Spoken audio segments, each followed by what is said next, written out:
Yeah, in this video, I want to sit up here and I want to talk about the question: should YouTube content creators be responsible for their subscribers' actions? No.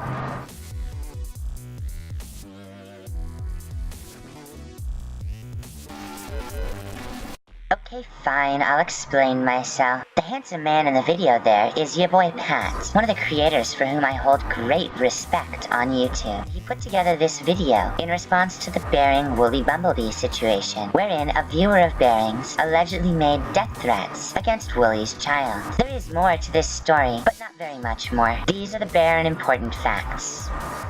But to the question of whether Bering is responsible for the alleged death threats by his viewer, I can only say no, for one very specific reason: personal responsibility. Bering has, for quite some time, kept a harassment notice in his description box, and has long since abandoned linking to the video on which he is commenting. While he may have made mistakes in his early months on YouTube, the legitimate controversies to which he has been subject have lit a fire under his ass to be more professional in his scripting and production, mindful of how what he says can be misconstrued by the less stable in his audience. But they are not his responsibility. His channel is his responsibility. Now correct me if I'm wrong, but I've not seen anywhere that Woolly Bumblebee has come out with the name of the alleged threat maker. And while this is not evidence for anything in itself, I bring it up as indicative of something more pervasive across the platform. We are all very ready to call out the other content creators, but even the most social justice-y on YouTube would rather attack another content creator than identify an individual who is ruining things for everyone.